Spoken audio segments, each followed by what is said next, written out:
परमेश्वर ने तो हमें अपने अक्स और रूप में बनाया था, लेकिन हम अंधेरे में इतनी गहराई तक डूब गए कि उसी रूप को हमें भी पहचान लेना कठिन हो गया।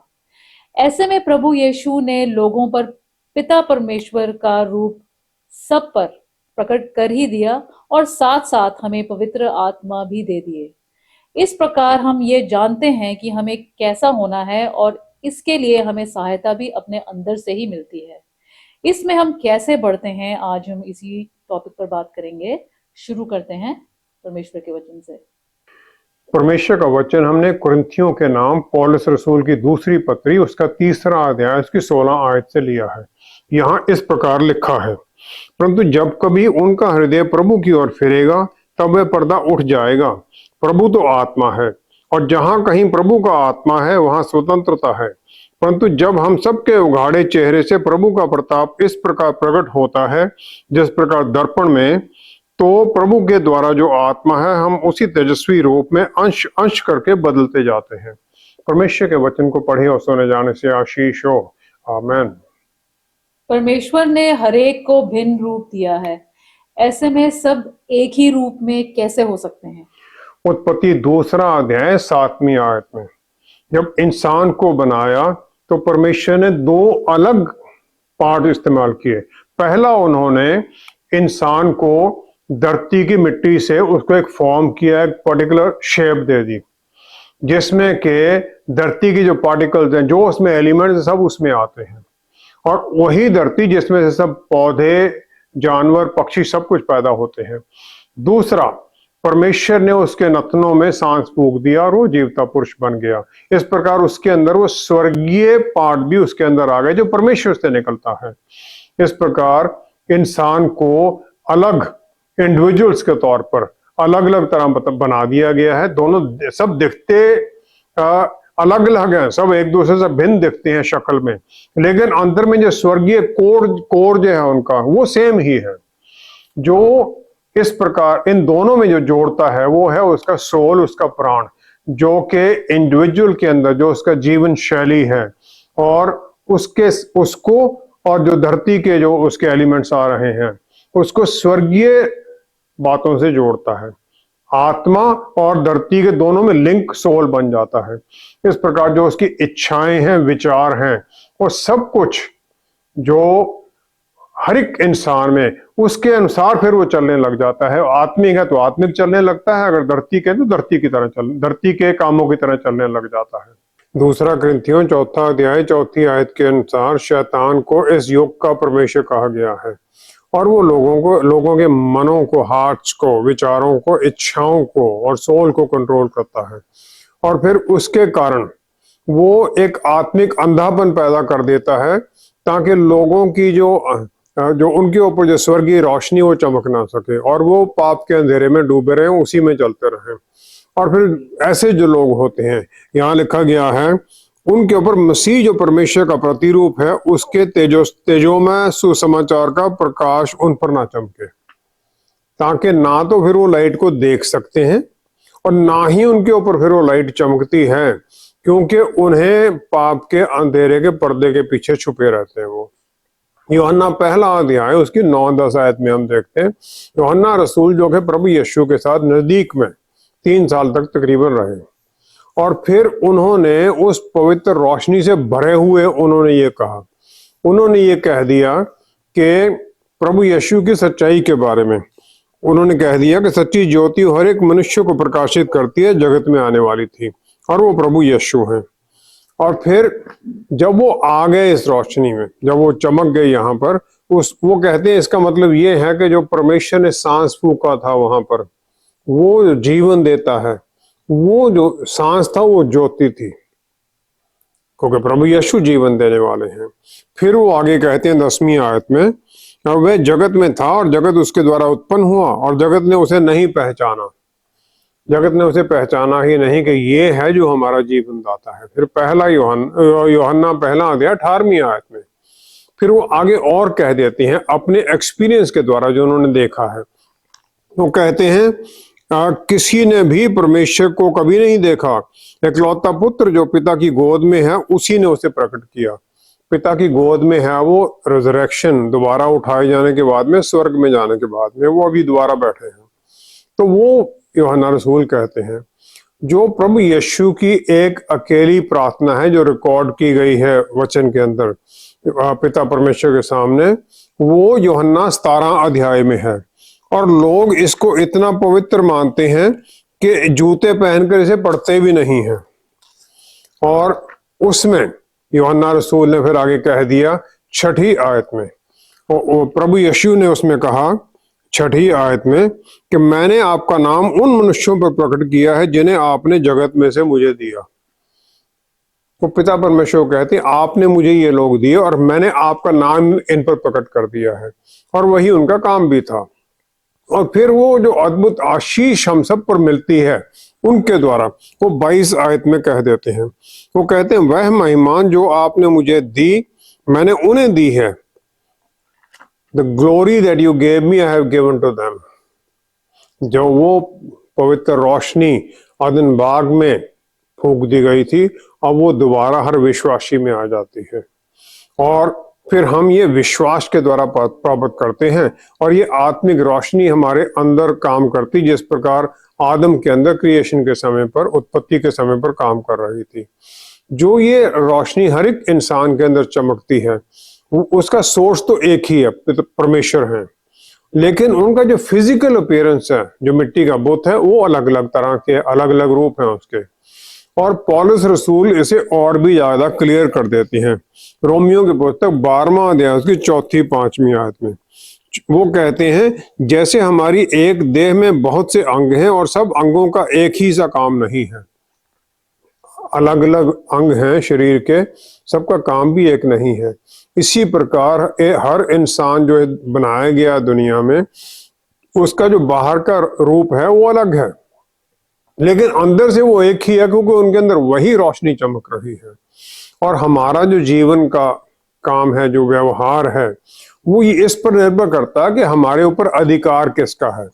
अधिकार हमारे ऊपर शैतान का और अंधेरे की ताकतों का है, उसके राज्य का है, या फिर हमारे पर प्रभु यीशु के या परमेश्वर के सच्चाई का, धार्मिकता का राज्य है।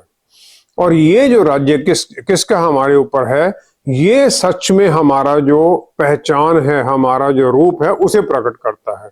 उसी के अनुसार हम जीवन जीते हैं।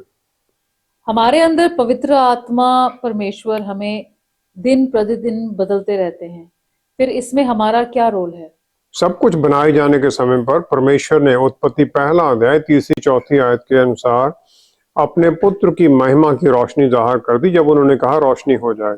और फिर उन्होंने उस रोशनी को देखा और उसे अच्छा कह दिया और उसे अंधेरे से अलग कर दिया।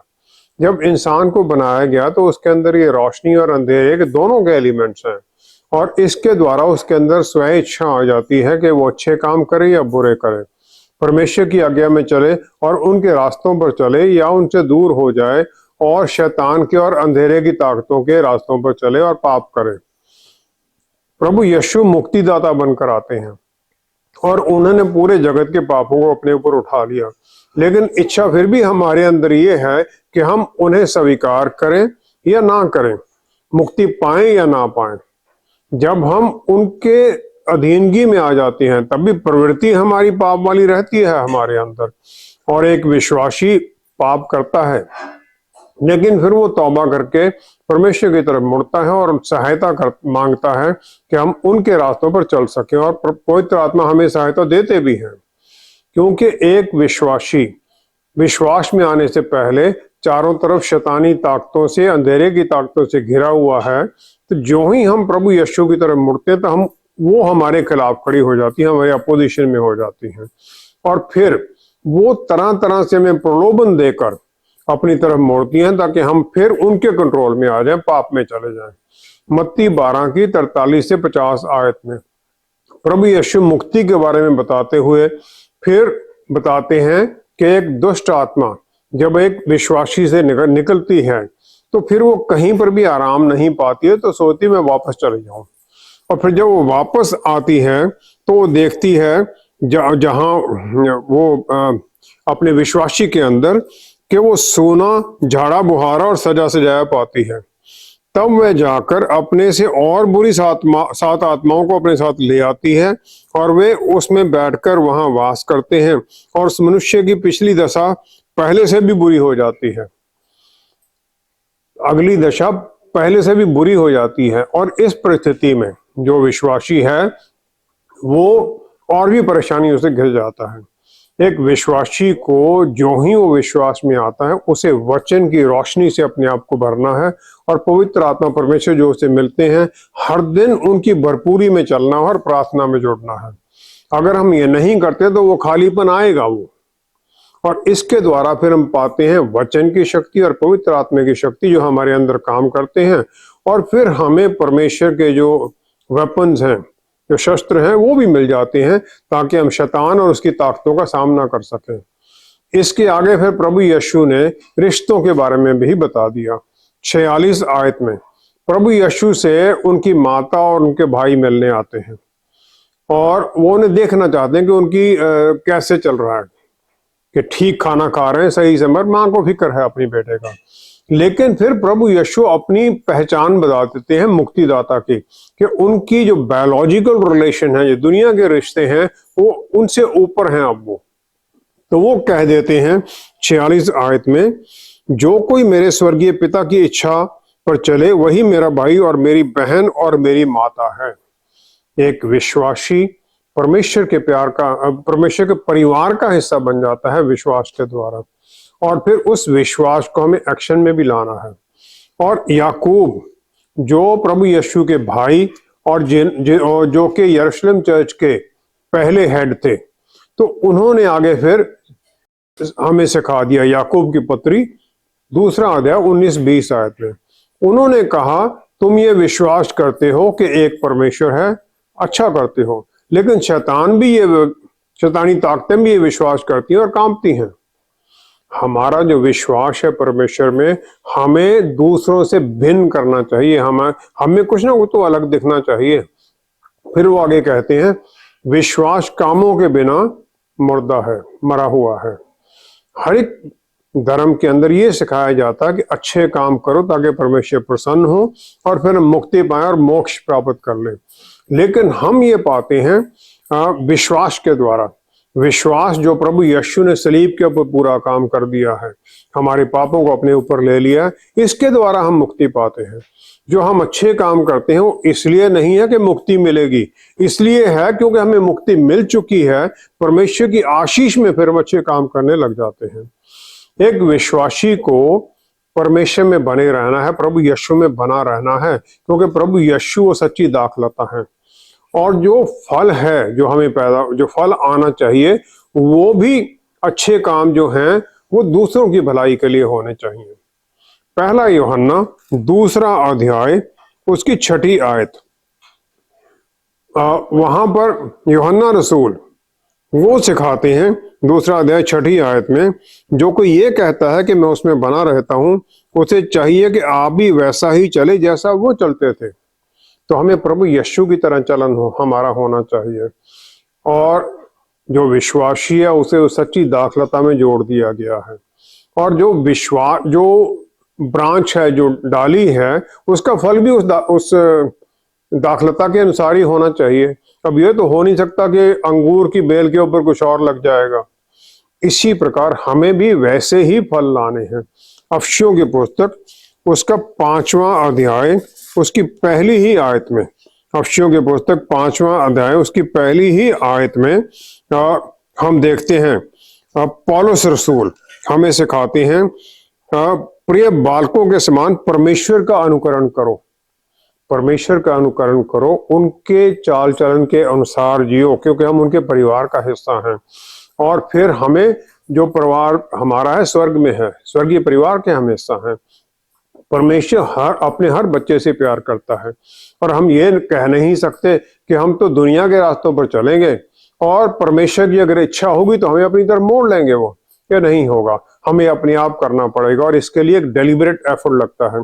पहला तो ये है परमेश्वर के रास्तों को वचन के अनुसार पढ़ना, उन पर मनन करना और उनके बारे में जानना। दूसरा है परमेश्वर की सहायता मांगना कि हम उन रास्तों पर चल सकें, पवित्र आत्मा परमेश्वर से हम बल पाएं। तीसरा है फिर डिलीजेंट एफर्ट है, लगातार मेहनत का काम है कि हम उनके जो रास्ते उन पर चलने लग जाएं, क्योंकि हमें भटकाने के लिए चारों तरफ बहुत ताकतें हैं, तो हम मेहनत करें। फाइनल है कि हम अगर गिर भी जाते हैं तो उठे, फिर दोबारा चाल शुरू कर दें, घबराएं नहीं। ये कोई आसान नहीं है, इसके लिए बहुत मेहनत, डेलिब्रेट एफर्ट चाहिए। फिलिपियों की पुस्तक उसका 2 अध्याय उसकी 13वीं आयत में हमें ये आनंद की बात हमें मिलती है, आशीष की बात है हमारे लिए कि परमेश्वर, जो वचन में लिखा गया है, परमेश्वर हम में काम करते हैं दोनों तरह से, अपनी इच्छा जाहिर करके और फिर उसको पूरा करने के लिए हमें बल भी देते हैं ताकि हम उनका मकसद अपने जीवन में पूरा कर सकें।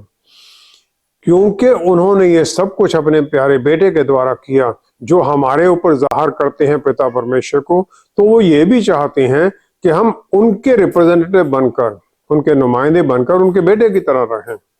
उत्पत्ति 2 अध्याय 17वीं आयत में हमारे अंदर जो युद्ध है वो उस समय शुरू हो गया जब बताया गया कि अच्छे और बुराई के ज्ञान वाले फल का फल नहीं खाना, वृक्ष का फल नहीं खाना है।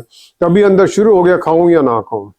पहला यूहन्ना 2 अध्याय 16वीं आयत में, पहला यूहन्ना 2 अध्याय उसकी 16वीं आयत में हम देखते हैं, यूहन्ना रसूल कहते हैं, जो कुछ संसार में है अर्थात शरीर की अभिलाषा और आंखों की अभिलाषा और जीविका का घमंड, वह पिता की ओर से नहीं परंतु संसार की ओर से है। संसार की अभिलाषाएं, जो ईव को वो फल उसने देखा, आंखों से देखा, उसे अच्छा लगा, उसे सुंदर लगा, वो खाने के लिए अच्छा लगा, डिजायरेबल, कि मैं इसे खाऊंगी तो अच्छा फायदा मिलेगा। क्योंकि उसे कहा गया था, शैतान ने कहा, उत्पत्ति 3 अध्याय 5वीं आयत में, तुम परमेश्वर के तुल्य हो जाओगे।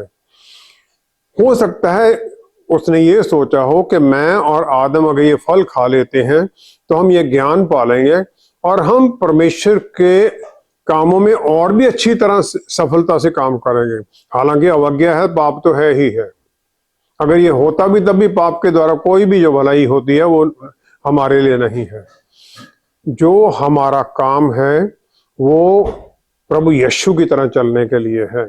तो फिर उनकी जो गेत्सेमनी पार्क में प्रार्थना थी, मेरी नहीं आपकी इच्छा पूरी हो, लूका 22:42 के अनुसार, फिर हमें भी उस इच्छा के अधीनगी में चलना है। पवित्र आत्मा परमेश्वर हमें बल देते हैं अंदर से सीखने के लिए, उनके रास्तों को समझने के लिए और फिर उन रास्तों के ऊपर चलने के लिए भी। हम लेकिन बैठ नहीं सकते हैं कि हाँ आशा रखते हैं चलो परमेश्वर करेंगे, हमें बदलेंगे। हमें उस पर चलना है, उस बदलाव में हमें आगे बढ़ना है। हम एक कदम लेते हैं तो परमेश्वर हमारे साथ हाथ पकड़ कर आगे चलते हैं ताकि हम सफलता से उनके रास्तों पर चलें, उनके परिवार के रास्तों के अनुसार अपने जीवन को ढाल लें। प्रभु यीशु ने जो नए जन्म के बारे में कहा उसका क्या अर्थ होगा, क्योंकि कोई भी अपने आप तो नया जन्म नहीं पा सकता।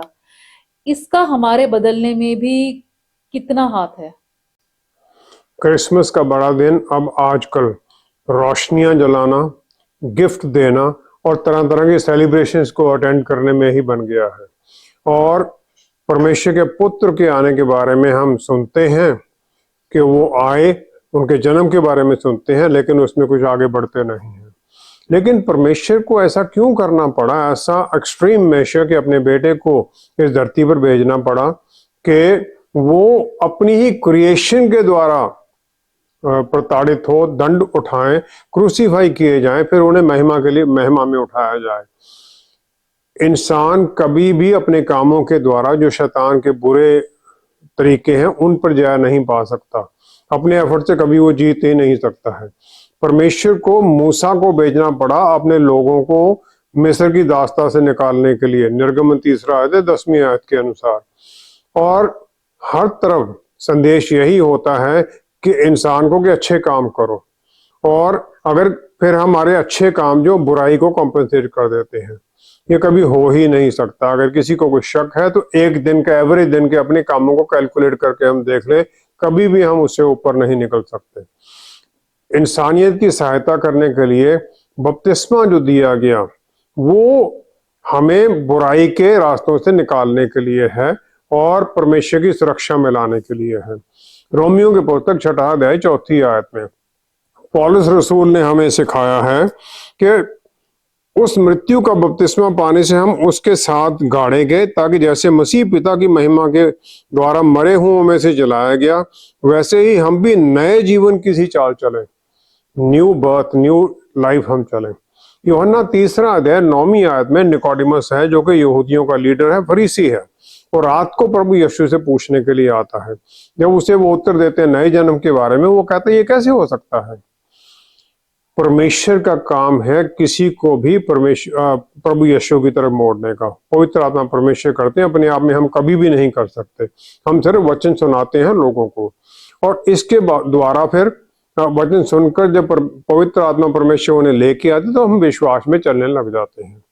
सलीब के ऊपर जो क्रिमिनल था उसे कोई बपतिस्मा नहीं दिया गया, लेकिन उसी दिन उसे स्वर्ग में प्रभु यीशु ले गए। ऐसी जो एक्सट्रीम सिचुएशन है उसमें परमेश्वर का प्यार उनके न्याय के ऊपर हावी हो जाता है, क्योंकि परमेश्वर प्यार है और वो प्यार से लोगों को बदलना चाहते हैं। और इस प्रकार बहुत लोग जो बीमार होते हैं, सीरियसली सिक होते हैं, वचन सुनते हैं, अपना जीवन परमेश्वर को दे देते हैं और मुक्ति पा लेते हैं। ऐसी परिस्थिति में भी बपतिस्मा नहीं होता है। जो नया जन्म है वो बपतिस्मे के द्वारा और विश्वास के द्वारा होता है। बपतिस्मा एक सिंबल है कि हम परमेश्वर के रास्तों की अधीनगी में चलने के लिए तैयार हैं, और नया जन्म जो है फिर उसका एक रिजल्ट है। जो क्रिसमस का संदेश है वो ये है कि हम परमेश्वर को जाने, प्रभु यीशु को जाने और उनकी तरह जीवन जिए। याकूब जो नबी हैं, जो अपोस्टल हैं, उन्होंने इसका रास्ता भी हमें बता दिया। याकूब की पुस्तक उसका 5वां अध्याय उसकी 19-20 आयत में उन्होंने कहा, मेरे भाइयों, यदि तुम में से कोई सत्य के मार्ग से भटक जाए और कोई उसको फेर लाए, तो ये जान ले कि कोई किसी भटके हुए पापी को फेर लाएगा, वह प्राण को मृत्यु से बचाएगा और अनेक पापों में पर्दा डालेगा। जो भटक गया है उसे वापस लाना भी हमारी जिम्मेवारी है। और ये प्रभु यीशु जो अच्छे चरवाहे हैं उनके संदेश के अनुसार है, जो 99 शीप को छोड़कर जो एक भटक गई उसे लेने के लिए चले जाते हैं। लूका 15 की 4-5 आयत में फिर वो उस भटकी हुई भेड़ को पाने का आनंद दिखाते हैं। जब उसे मिल जाती है तो वो अपने कंधों पर उठाकर चलते हैं और आनंद मनाते हैं।